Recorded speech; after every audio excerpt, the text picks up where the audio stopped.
에스더 이제 2장으로 넘어왔죠. 지난 1장 말씀을 함께 나눌 때는 아하수에로 왕이라고 하는 어떤 사람, 그리고 아하수에로 왕이 다스리는 이 바사메대 제국의 한 이야기를 우리가 함께 나누었습니다. 어떤 내용이 있었죠? 아하수에로 왕이 즉위한 지 3년째 되는 해에 굉장히 큰 잔치를 벌였습니다. 그 잔치가 어떻게 진행됐고 얼마나 많은 기간 동안 했고 누구를 대상으로 했고 그 잔치 자리 가운데 어떠한 사건이 발생했고 그 사건으로 인해서 나비 효과가 또 어떻게 진행되어 가는지에 대해서 함께 나누었습니다. 그리고 오늘 2장 1절 말씀에 이렇게 시작되고 있죠. 그 후에 아하수에로 왕의 노가 그침에, 장이 바뀌었습니다. 장절이 새롭게 시작되죠. 근데 그 첫 마디가 어떤 단어로 시작되고 있냐면 그 후에라는 말로 시작되고 있습니다. 그 후는 언제일까요, 여러분? 그러니까 이것을 우리가 기억해야 돼요. 성경을 보면서 이렇게 장면이 전환되고 시간적인 어떤 시기가 바뀌는 단어들이 있습니다. 그 후에라고 하는 것은 그 이전으로부터 어느 정도 시간이 지나고 난 뒤를 의미하는 거겠죠. 그러면 그 시간이 얼마나 흘렀을까라는 것을 우리가 성경 말씀을 통해서 찾을 수도 있고요. 혹은 역사적인 사실을 통해서 유추해 볼 수도 있습니다. 근데 다행스러운 것은 에스더 2장 1절에 그 후에로 기록되어 있는 것은 쭉 내려가서 2장 16절을 보면 우리가 이 기간을 찾아낼 수가 있습니다. 2장 16절을 보면 아하수에로 왕의 제7년 10월에 에스더가 왕궁으로 들어갔다 이렇게 기록되어 있습니다.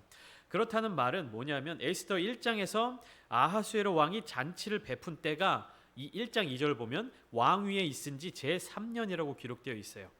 제3년에 1장에 이 이야기가 나타나고 있고 그 다음에 2장 시작이 그 후에라고 되어 있습니다. 그리고 2장 16절을 보면 제7년이라고 되어 있어요. 그러면 이 그 후에는 대략적으로 언제인가요? 1장의 내용으로부터 한 3년 내지 4년 정도 지난 그 시기라고 볼 수 있을 것입니다. 정확하진 않더라도 우리가 성경을 보면서 그런 흐름을 파악할 수 있어야 되는 거예요.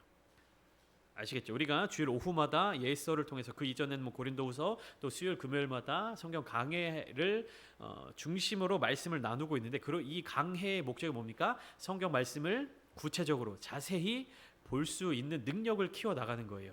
그러면 여러분들이 성경을 보시면서 이 에스더 2장의 시작이 그 후에라는 이 단어로 시작되면 1장의 시기부터 얼마나 시간이 흘렀겠구나라는 것을 파악할 수 있어야 하는 것이죠.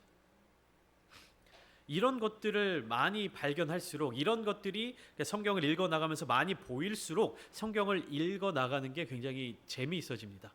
하나님의 말씀이기 때문에 우리가 하나님을 더 알고자 하는 마음으로 성경 말씀을 가까이 하는 부분도 있지만 이런 성경 속에 숨겨져 있는 요소들을 찾아가는 어떤 재미, 즐거움 이런 것들이 또 첨가되는 것이죠.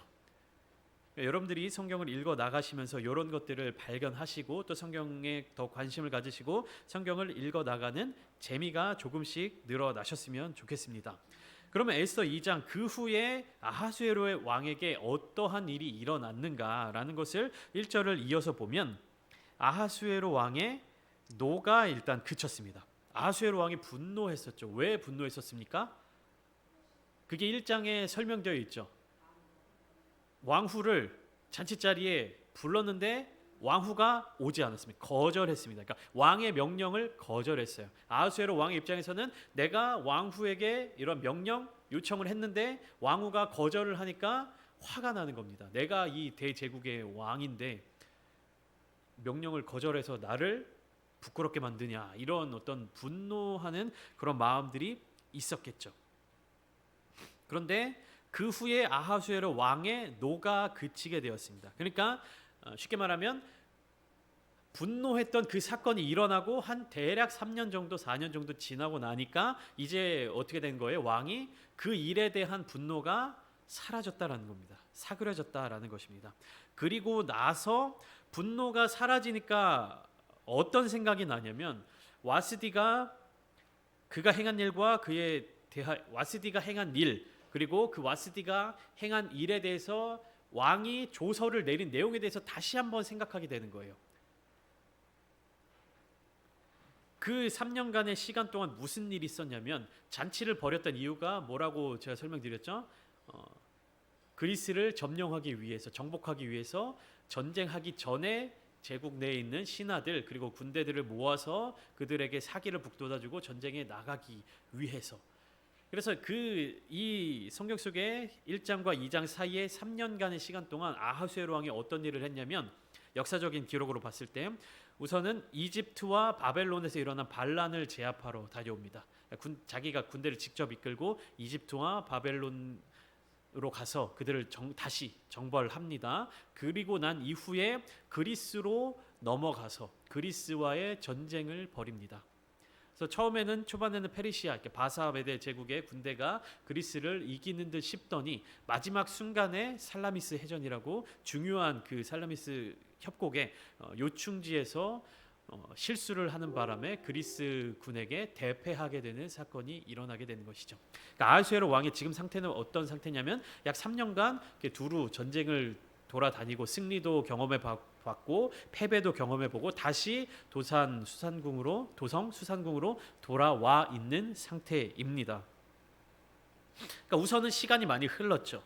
그리고 아하수에로 왕 자신에게도 다양한 일들, 특히 전쟁의 일들이 있었습니다. 그리고 어떤 상태입니까? 아하수에로 왕이 왕후 와스디에 대하여 내린 이 조서, 그리고 이 명령은 어떤 상태에서 내린 명령이었습니까? 술에 취한 상태로 주흥이 일어나 갑작스럽게 내린 명령, 그리고 거기에 대해서 분노가 일어났고 거기에 대한 조치도 갑작스럽게 일어났던 상황입니다. 그러니까 술에 취해서 즉흥적으로 벌였던 그 일들이 시간이 지나고 자기가 어떤 어려운 일들을 겪고 난 이후에 다시 돌이켜 생각해 보니까 이제 이성적인 생각을 하게 되는 거죠. 후회가 되는 겁니다. 어쩌면 왕후 와스디를 향한 미련 혹은 그리움이 왕에게 생겨났을지도 모르겠습니다.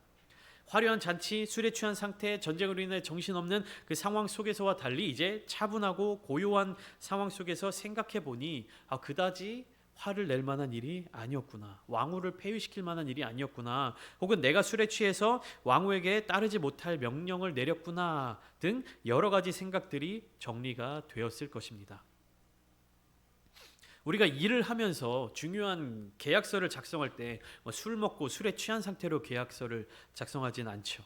집을 마련할 때, 집을 혹시 전세 계약을 하거나 혹은 매매 계약을 하게 될 때, 주택을 그렇게 거래하게 될 때 술에 취해 흔들리는 손으로 도장을 찍습니까? 그렇지 않죠. 그러니까 중요한 결정을 내릴 때, 그런 중요한 순간에 우리는 술 취한 모습을 보이지 않습니다. 그런데 아하수에로 왕은 왕실의 중요한 결정에 대해서 이 술에 취한 상태로 결정을 내렸던 겁니다. 그리고 더 나아가 어떻게 됩니까? 바사와 메대의 법률에 기록하여서 바꿀 수 없는 조서를 내린 겁니다.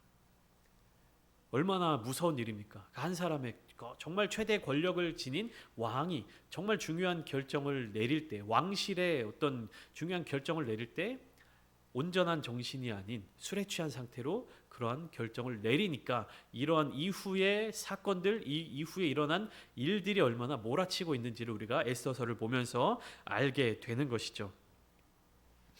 그렇기 때문에 중요한 결정은 감정 상태가 좋을 때 해야 됩니다. 감정이 좋지 않거나 격해 있을 때 결정하면 반드시 후회하게 되는 것이죠. 그래서 책임져야 할 일이 많은 위치에 있는 사람들은 자신의 감정을 잘 관리해야 합니다. 어떤 그룹의 리더라든지 그런 지휘관, 지도자들은 자기가 가진 에너지 한 70% 정도를 감정을 관리하는 데 사용해야 된다라는 말이 있을 정도로 사람이 중요한 일을 결정할 때에는 이 마음이 평온하고 감정이 고르게 잘 차분한 상태를 유지해야 하는 것이죠. 사람의 감정은 쉽게 깨어지기 때문에 누구나 조심해야 합니다. 아하수에로 왕은 왕후를 폐위한 것을 후회하고 있는 것이에요. 그러나 이미 사건은 벌어졌고 바꿀 수 없는, 고칠 수 없는 법령이 이미 만들어졌습니다. 왕과 신하가 합작해서 함께 만든 법령이기 때문에 이제는 어떠한 방법으로도 되돌릴 수 없고 취소할 수도 없는 상황인 것이죠. 그러니까 이제 왕의 감정, 왕의 이 마음을 주변 신하들이 알아차리게 되는 겁니다. 어떤 상황인지 이해가 되시죠? 1장의 상황들, 그리고 1장과 2장 사이에 성경에 기록되어 있지 않지만 아하수에로 왕이 직접 겪었던 여러 가지 사건들, 이후에 이제 그 마음이 차분해진 상태로 과거의 일을 후회하는데, 이 과거의 일을 결정하는 데 있어서 큰 영향을 미친 사람들이 왕의 신하들이었잖아요. 그러니까 왕의 마음이 바뀌게 되면 어떻게 되냐면 결국에 왕으로 하여금 그 결정을 내리게 만든 신하들이 이제 피해를 보고 손해를 볼 것 같은 마음이 드는 겁니다. 우리가 그때는 술에 취한 상태로 왕에게 이런 제안을 해서 왕이 좋다고 했지만 지금 왕의 마음이 바뀌어서 혹시 그 결정을 후회하면 그 결정을 내리는데 영향을 미쳤던 우리들에게 어떠한 불똥이 튀지는 않을까라는 그러한 생각이 드는 신하들은 왕의 마음이 바뀌기 전에 새로운 제안을 하고 있는 것이죠. 그게 오늘 본문 2절부터 4절까지 내용입니다. 어떤 내용이냐 하면 굉장히 뭔가를 구체적으로 왕에게 제안을 하고 있습니다. 근데 2절, 3절, 4절에 공통적으로 나타나는 문장 단어들이 있습니다. 한번 살펴보면 2절에 보면 왕의 측근 신하들이 아뢰되 왕은 왕을 위하여 아리따운 처녀들을 구하게 하시되, 3절 전국 각 지방에서 관리를 명령하여 아리따운 처녀를 다 도성 수산으로 모아. 4절이죠. 왕의 눈에 아름다운 처녀를 와스디 대신 왕후로 삼으소서. 신하들이 왕에게 제안하는 이 메시지 중에 계속해서 반복되고 있는 게 있습니다. 무엇입니까? 2절에도 있고 3절에도 있고 4절에도 있어요. 반복되는 단어. 그렇습니다. 아리따운 처녀. 2절 3절에는 아리따운 처녀라고 되어 있고 4절에는 아름다운 처녀라고 되어 있지만 동일한 말이에요. 그러니까 왕의 신하들이 왕에게 제안을 할 때, 그러니까 왕의 마음이 어떤 후회가 있고 어떤 감정의 변화가 생긴 것을 염려해서 신하들이 왕에게 제안을 하는데 그 핵심 메시지가 뭡니까? 지금 아리따운 처녀예요. 그러니까 여인인 것이죠. 아하수에로 왕이 생각하는 대제국 페르시아의 왕후의 기준이 무엇이었는지 확실하게 알 수는 없지만 그의 신하들은 아하수에로 왕이 무엇을 좋아하는지를 잘 알고 있었던 것 같아요. 그러니까 뭡니까? 아하수에로 왕에게 있어 아름다운 여인, 아리따운 여인이란 그의 생각과 판단, 고민을 멈추게 해주는 역할이었던 것입니다. 다시 말하면 와스디에 대해서 고민하고 그에게 대하여 내린 조서를 생각했던 이유도 결국에 무엇이냐 하면 와스디가 아름다운 여인이었기 때문이었겠죠.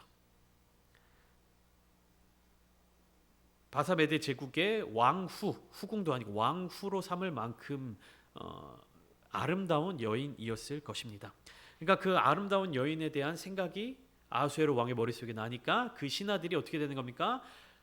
와스디보다 더 아름다운 여인을 새로운 왕후로 맞이하심이 어떠십니까? 라는 제안을 하고 있는 것입니다. 그래서 이제 아하수에로 왕은 신하들의 이러한 제안에 대하여 그 말을 좋게 여겨 그대로 행하도록 한 것입니다.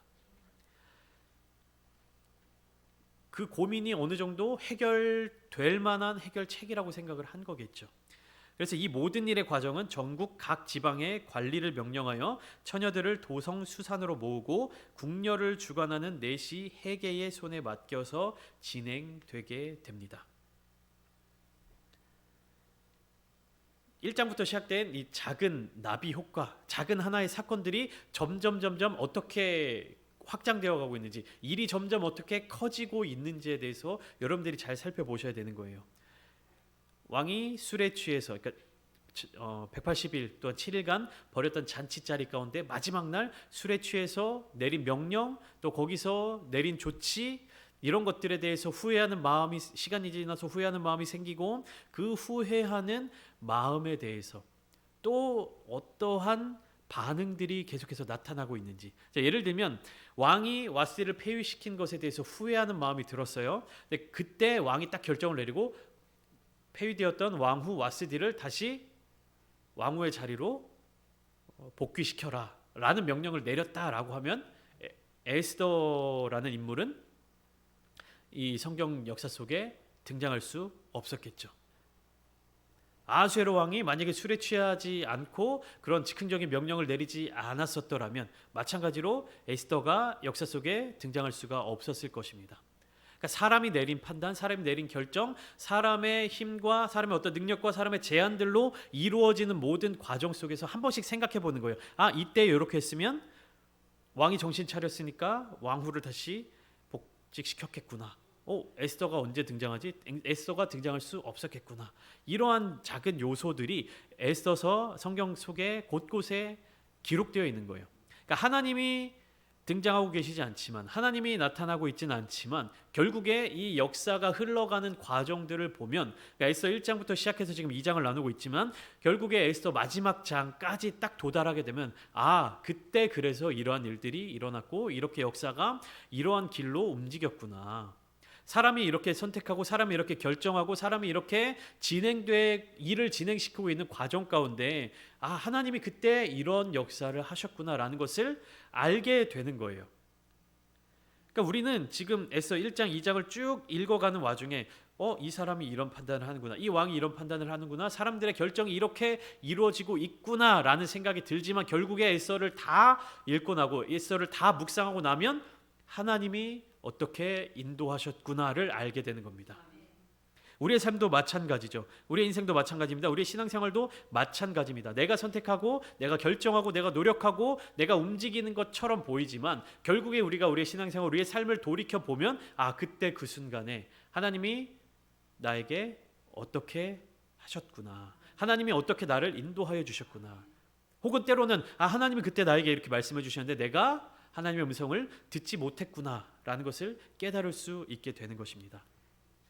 오늘 오전에도 나눴지만 하나님께서는 우리 모든 사람들에게, 하나님께서 택한 자들에게 계획하신 길이 있습니다. 계획하신 비전이 있고 계획하신 미래가 있고 예비해 두신 복과 또 가나안 땅이 있는 거예요. 근데 우리가 그 길을 선택하지 못하고 우리가 하나님의 음성에 귀 기울이지 못하고 우리가 하나님의 뜻에 합당한 삶을 살지 못하면 어떻게 되는 겁니까? 바로 가나안 땅에 들어갈 수 있는데 들어가지 못하게 되는 거예요. 가나안 땅을 바라보고 들어가지 못한 이스라엘 백성들이 얼마나 많습니까? 곧바로 한 하루 이틀 사이면 들어갈 수 있는 그 가나안 땅을 40년이라는 시간을 계속해서 그 광야를 헤매고 방황하다가 오랜 시간 뒤에 들어가게 되지 않습니까? 그러니까 우리도 우리의 삶을 돌이켜보고 우리의 삶을 바라보면서 내가 결정한 것 같고 내가 다른 사람들의 어떤 의견과 다른 사람들의 어떤 제안을 통해서 내 삶을 움직여가고 적용해 간다라고 생각을 하지만 반드시 깨달아야 되는 거 있어요. 각 우리가 인생의 중요한 결정을 내리는 각 순간마다 하나님께서 우리에게 주시는 말씀, 하나님께서 우리를 인도해 주시는 순간들, 하나님께서 우리의 삶을 주관해 주시는 그 부분들을 알아차려야 되는 겁니다. 그것을 알게 됐을 때 우리에게 어떤 역사가 일어납니까? 앞으로의 미래의 상황에 있어서 하나님이 역사하시는 것, 하나님이 우리에게 말씀해 주시는 것, 하나님이 인도해 주시는 길이 어떠한지를 깨달을 수 있는 거예요. 겉으로 드러나 보이는 상황과 환경이 열악하고 더 좋지 않아지고 더 끔찍한 일들이 벌어지는 것 같지만 그 안에 역사하시는 하나님의 능력, 하나님의 뜻을 알게 되면 어떻게 되는 겁니까? 소망이 생기는 겁니다. 하나님이 우리에게 어떻게 역사해 주시는지, 하나님이 우리를 어떻게 인도하여 주시는지를 모르고 우리의 삶을 살아가다 보면 너무나도 이리저리 휘둘리고 여기 치이고 저기 치이고 아프고 고통스러운 일들이 넘쳐나게 되는 것이죠. 그러나 그 아픔과 고통, 어려움 너머에 예비되어 있는 하나님의 축복, 하나님의 인도하심, 그것을 알게 된다면 우리는 어떻게 할 수 있습니까? 지금 나에게 오는 이 어려움들, 이 고난들, 고통을 기쁨으로 이겨낼 수 있다는 사실입니다. 그러니까 여기서도 마찬가지로 2절부터 4절까지의 말씀 속에서 왕이 측근 신하들의 말에 의해서 이렇게 결정하는 모습이 보여요. 너무나도 인간적이지 않습니까? 아리따운 처녀를 새로운 왕으로 세우면 모든 문제가 해결될 것이다. 그렇게 믿었고 신하들은 그렇게 믿었고 실제로 아하수에로 왕이 그것으로 만족하고 있습니다. 그리고 3절 말씀을 보면 아리따운 처녀를 다 도성수산으로 모아서 후궁으로 들여 궁녀를 주관하는 넷이 헤게의 손에 맡겼습니다. 이것 또한 하나님의 역사하심 가운데 하나죠. 이 헤게라는 새로운 인물이 등장하고 있는 것이죠. 5절부터 7절까지 말씀 속에서도 진행되는 이야기 속에 계속해서 새로운 인물들이 등장하고 있습니다. 5절 말씀에 보면 도성 수산에 한 유다인이 있으니 이름은 모르드게라. 그는 베냐민 자손이니 기스의 증손이요 시므이의 손자요 야일의 아들이라. 이렇게 기록되어 있습니다. 그리고 6절까지 쭉 소개가 되어 있는데요. 모르드게라고 하는 사람입니다. 모르드게에 대해서 강조하고 있죠. 유다인이며 베냐민 자손이며 그다음에 누구의 후손이며 손자며 아들이며 이렇게 쭉 기록되어 있습니다. 그러니까 정통성에 대한 이야기를 하고 있는 거죠. 이 모르드게라고 하는 사람이 정통 유대인이고 베냐민 지파의 자손이다. 근데 이제 6절 말씀을 좀 우리가 집중해서 보면 전에 바벨론 왕 느부갓네살이 예루살렘에서 유다 왕 여고냐와 백성을 사로잡아 갈 때에 모르드게도 함께 사로잡혔더라라고 기록되어 있어요. 느부갓네살 왕은 바벨론의 왕이죠.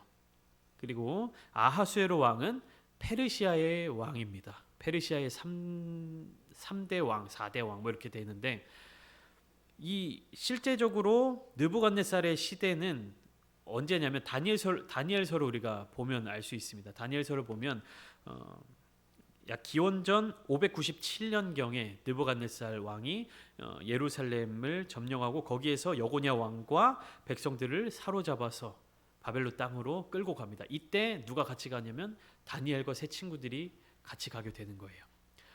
근데 에스더 시대의 아하수에로 왕은 몇 년도 사람이냐 하면 기원전 한 480년경의 이야기예요. 전쟁 후에 살라미스 전쟁 후가 480년. 그러니까 실제적으로 어떻습니까? 597년과 480년 한 거의 110년 이상의 차이가 나는 것이죠. 그러니까 성경을 쭉 보면서 우리가 수요예배 때 다니엘서를 나눴었지만 느부갓네살 왕이 잡아갈 때 모르드게도 함께 잡혀갔다고 하면 이제 의문이 들 수 있는 겁니다. 이 110년이라는 세월의 차이, 시간의 차이. 근데 이제 실제적으로 여러 가지 주석을 살펴보니까 모르드게가 그때 당시에 잡혀온 게 아니라 모르드게의 조상, 모르드게가 그때 사로잡혀 왔던 사람들의 후손이다라고 설명되어 있습니다. 아마 그냥 쭉 다니엘 그다음에 에스더 쭉 성경을 읽어 나가다 보면 이런 내용들 잘 모르실 거예요. 느부갓네살 왕에 대한 이야기가 나왔는데 느부갓네살 왕이 언제의 사람이고 또 어느 성경에 등장하고 이런 것들을 아마 잘 모르실 거예요. 그래서 일부러 좀 한번 살펴보고 넘어가려고 말씀을 드렸습니다. 이 모르드게라고 하는 사람이 이런 사람인데 7절 말씀에 또 새로운 인물이 등장합니다. 누구죠? 이름이 뭐죠? 에스더 앞에 나온 이름 하닷사. 아셨습니까, 여러분? 에스더의 이름이 하닷사라는 사실 아셨습니까? 그러니까 하닷사가 유대식 이름이고 에스더는 이제 페르시아식 바사식 이름인데 모르드게의 삼촌의 딸 하닷사가 에스더입니다. 곧 에스더는 부모가 없었으나 용모가 곱고 아리따운 처녀라. 자, 재밌는 사실이죠. 왕의 신하들이 왕에게 나아가서 왕후 와스디에 대한 생각을 왕이 계속 하고 있으니까 뭐라고 얘기합니까? 아리따운 처녀를 데려다가 아름다운 처녀를 왕으로 삼으셔서 와스디를 대신하게 하소서라는 이야기를 했는데 7절 말씀에 에스더에 대해서 뭐라고 성경이 설명하고 있습니까? 용모가 곱고 아리따운 처녀라. 이렇게 연결이 쭉 되고 있는 것입니다. 근데 이제 한글 성경에서 보면 외모에 대한 이야기 같잖아요. 용모가 곱고 아리따운 처녀다. 그런데 이게 원어를 살펴보면 외관이 사랑스럽고 그리고 성격이나 품성이 선하고 덕이 있다라는 의미가 포함되어 있다고 합니다. 근데 에스더는 아름다운 사람이긴 했지만 신분이 어떤 상태예요? 포로였고 고아였고 그리고 제국의 권력층과는 아무런 상관이 없는 사람이었습니다. 그런데 이 에스더가 어떻게 하나님께 쓰임 받게 되었을까요? 그 사실에 대해서 우리가 기억을 해야 합니다. 우리는 하나님이 특별한 사람을 사용하신다고 생각합니다. 아브라함, 모세, 사도 바울 정도는 되어야 하나님께 쓰임 받는다고 생각합니다. 성경 속에서 혹은 역사 속에서 하나님께 쓰임 받는 사람들에게는 무엇인가 특별하고 대단한 능력이 있을 것이다라고 생각을 하는 것이죠. 사실 세상에서는 특별한 사람, 그리고 뛰어난 사람, 스펙이 좋은 사람들이 큰 일을 이루고 출세를 하며 성공하기도 합니다. 그래서 내가 제일 잘 나가, 내가 제일 뛰어나 하는 자랑거리들을 계속해서 늘려나가는 데 집중하고 있습니다. 그러나 하나님께서 역사하시는 나라는 다릅니다. 그곳에서는 잘난 사람 혹은 높은 스펙을 가진 사람이 큰 일을 이루는 것이 아닙니다. 디모데후서 2장 20절과 21절 말씀은 이렇게 기록되어 있는데요. 우리 함께 한 목소리로 읽어보겠습니다. 디모데후서 2장 20절과 21절 말씀입니다. 시작. 큰 집에는 금그릇과 은그릇뿐 아니라 나무 그릇과 질그릇도 있어 귀하게 쓰는 것도 있고 천하게 쓰는 것도 있나니. 그러므로 21절 그러므로 누구든지 이런 것에서 자기를 깨끗하게 하면 귀히 쓰는 그릇이 되어 거룩하고 주인의 쓰심에 합당하며 모든 선한 일에 준비함이 되리라. 하나님 나라의 핵심은 하나님께 있는 것입니다. 사용하시는 분께 있는 거예요. 내가 아무리 대단한 일을 하더라도, 영웅적인 일을 감당한다 하더라도 하나님이 없으면 아무것도 아닌 것이죠. 내가 무엇인가 하려고 해서는 안 되고 하나님께서 나를 사용하시게끔 해야 한다는 사실입니다. 하나님은 좋은 스펙을 가진 인물들도 사용하시지만 연약하고 평범한 사람도 사용하십니다. 모든 선택의 결정은 하나님의 손에 있습니다. 그러나 공통점은 무엇입니까? 깨끗한 사람, 하나님 앞에 정결한 사람, 귀한 그릇, 천한 그릇 상관없이 깨끗한 사람을 하나님께서는 사용하신다라는 것입니다. 우리는 누구든지 하나님께 쓰임받을 수 있습니다. 하나님께서 왜 에스더를 부르고 사용하셔서 유다 민족을 구원하셨을까요? 에스더가 아리따운 처녀여서 하나님께서 그를 사용하신 것일까요? 아니죠. 에스더가 아름다운 처녀, 아리따운 사람이었다라는 사실은 하나의 사건에 이어지는 요소가 되는 것이지, 그것이 에스더가 하나님께서 에스더를 사용하신 이유가 되는 것이 아닙니다. 우리는 하나님께서 왜 에스더를 부르셔서 사용하신지에 대한 구체적이고 정확한 이유는 알 수 없습니다만, 에스더가 하나님의 섭리 가운데, 하나님의 인도하심 가운데 있었다라는 사실은 알 수 있습니다. 하나님의 섭리 가운데 있다는 것은 무엇이냐면 우리의 삶이 하나님과 연결되어 있다는 것입니다. 우리의 생각이 하나님의 마음과 연결되어 있다는 것이에요. 하나님의 계획과 역사하심 속에서 우리가 함께 한다는 사실입니다. 그러니까 무엇에 우리는 집중해야 되는 거예요? 나의 스펙, 나의 능력, 나의 가치, 내가 내세울 것들을, 더 자랑할 것들을 키워나가는 것이 아니라 우리가 하나님의 역사 안에, 하나님의 섭리 가운데 함께 있다라는 것에 집중해야 되는 겁니다. 인간적인 능력, 이런 것을 키우는 것도 중요하지만 하나님 나라의 일을 하는 데 있어서는 더 중요한 것은 무엇이냐면 하나님의 뜻 가운데 내가 있는 것입니다. 성경 에스더에는 하나님이 등장하고 계시진 않지만 에스더의 삶 속에서 나타나고 있는 하나님의 섭리를 통해서 살아계신 하나님, 역사하시는 하나님을 알게 되는 것입니다. 세상의 시간 속에서 수많은 변화, 여러 가지 사건들이 우리에게 다가옵니다. 근데 하나님께서는 그분의 계획대로 하나님의 뜻을 이루시기 위해서 우리를 불러주신다는 사실이죠. 우리는 하나님의 부르심에 집중해야 하며 하나님께서 쓰시고자 하시는 일에 집중해야 합니다. 거기에 우리가 충성을 다해야 하는 것이죠. 하나님의 말씀, 하나님의 부르심에 집중하지 않고 거기에 충성하지 않고 내가 내 스펙이라든지 내 자랑거리를 더 내세우기 위해서 노력한다면 하나님께서는 우리를 사용하실 수가 없습니다. 하나님께 우리의 삶을 온전히 내어 맡길 때 하나님은 우리를 사용하셔서 계획과 뜻을 이루어 가신다는 사실입니다. 그것을 통해서 우리의 삶을 드림으로 말미암아 하나님께서 우리를 사용하셔서 역사를 이루어 가신다는 사실이죠. 우리가 기도하는 이유가 무엇입니까? 기도를 마치 스펙을 쌓는 것처럼 생각하시는 분들이 계세요. 내가 기도 이만큼 많이 해, 내가 기도 이만큼 열심히 해, 내가 이렇게 방언해, 내가 이렇게 기도에 은사가 있어. 그러나 기도하는 목적은 내 세상 사람들이 경력을 쌓고 스펙을 쌓듯이 기도에 어떠한 것을 쌓아가는 것이 아니라 나의 삶을 하나님께 내어드리는 과정입니다. 나의 주권을 내려놓고 하나님의 주권을 세워가는 과정입니다. 그러니까 나를 내세우고 나를 자랑하고 내가 기도를 이렇게 잘해, 내가 이렇게 신앙생활을 잘해 라는 주장을 하는 것이 아니라 내가 이만큼 하나님께 나의 모든 것들을 하나님께 내어드립니다 라고 선포하고 다짐하는 과정인 것입니다. 우리는 실패할 수 있지만 하나님의 섭리는 반드시 이루어집니다. 오늘 이 시간 함께 기도하실 때 여러분, 우리가 기도하는 이유, 우리가 신앙생활하는 이유, 우리가 하나님께 우리의 모든 것들을 내어 드리는 것이라고 말씀을 드렸습니다. 믿음의 기도, 믿음의 선포를 하실 때 하나님, 우리가 나의 나됨, 나의 능력, 나의 어떠함을 다 내려놓고 하나님께 쓰임 받는 자가 되기를 원합니다. 에스더서에 기록되어 있지는 않지만 하나님께서 역사하셨다는 사실을 우리가 알 수 있듯이 나의 삶을 통해서 하나님 역사하여 주시옵소서. 나의 삶을 통하여서 나를 사용하셔서 하나님의 놀라우신 뜻을 이루어 가는 일에 있어서 나를 포함시켜 주시고 나를 사용하여 주시옵소서. 우리 그렇게 기도하며 결단하며 또한 하나님의 은혜를 온전하게 누리시는 이 시간 되기를 주님의 이름으로 축원합니다.